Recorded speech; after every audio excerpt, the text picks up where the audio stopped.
सुप्रभात। सुप्रभात। जैसा कि हम लोग अभी देख रहे हैं, रसायन विज्ञान के अध्ययन अध्यापन में आने उपयोग होने वाले महत्वपूर्ण शब्दावलियाँ। कुछ शब्दावलियों को हमने पिछले क्लास या वीडियो में देखा।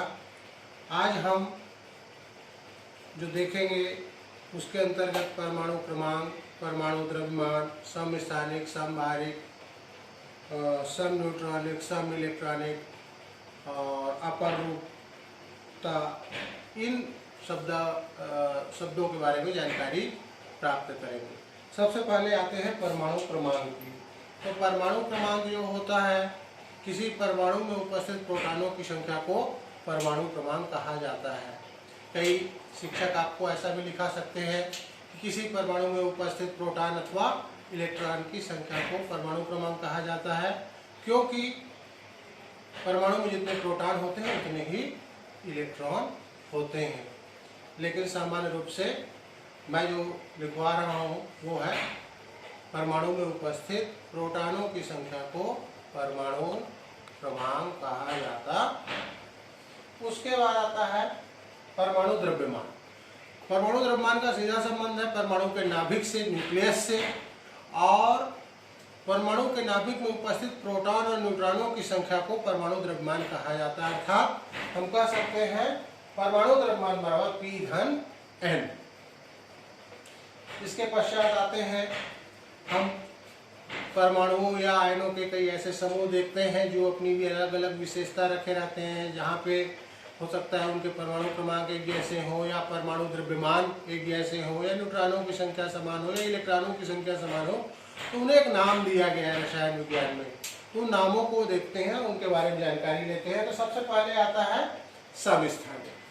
समस्थानिक ऐसे परमाणु या आयनों के समूह होते हैं जिनका क्रमांक एक समान होता है और द्रव्यमान भिन्न भिन्न होता है। ऐसे समूह को समस्थानिक कहा जाता है। समस्थानिक को आइसोटोप भी कहते हैं। और सबसे सरल समस्थानिक हमें हाइड्रोजन का देखने को मिलता है। हाइड्रोजन के 3 समस्थानिक है, प्रोटियम, ड्यूटेरियम, ट्राइशियम। प्रोटियम में परमाणु क्रमांक 1 होता है, द्रव्यमान भी 1 होता है। ड्यूटेरियम में क्रमांक 1 होता है, द्रव्यमान 2 होता है। ट्राइशियम में क्रमांक 1 होता है, द्रव्यमान 3 होता है। उसी प्रकार आइसोटोप्स हमको कार्बन में भी एक दिखाई देते हैं। कार्बन के 3 समस्थानिक है, कार्बन 12, कार्बन 13, कार्बन 14, जिसमें सभी का क्रमांक 1 है और द्रव्यमान 12, 13 और 14 दिखाते हैं।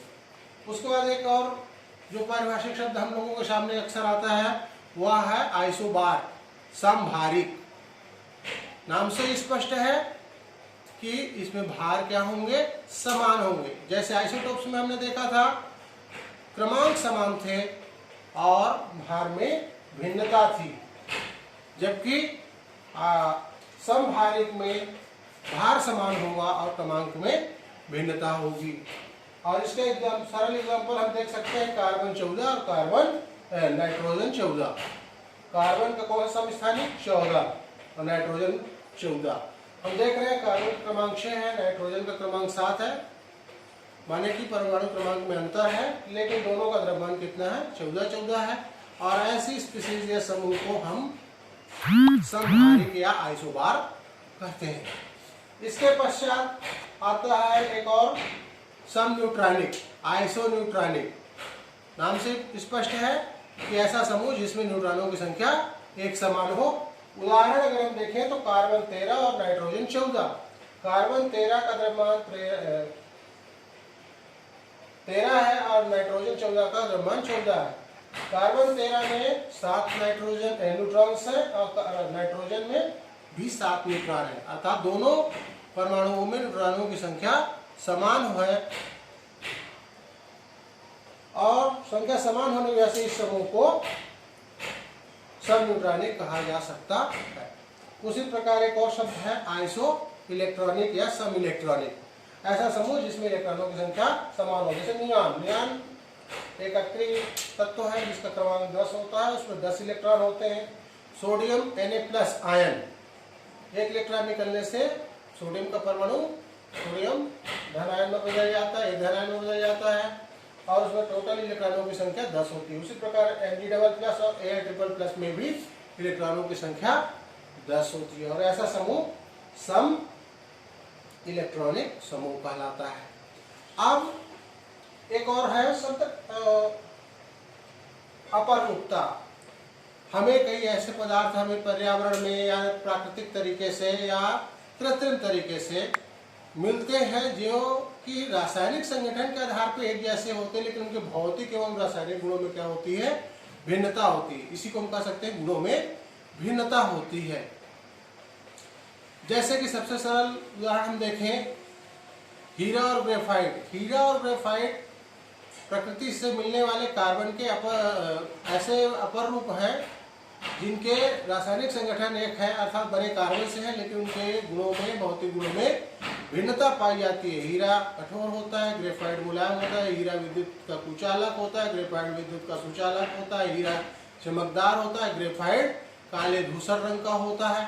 अर्थात गुणों में भिन्नता होती है। और जब इस प्रकार की भिन्नता हमें पदार्थों के बीच में दिखाई देती है तो इस घटना को अपरूपता कहा जाता है।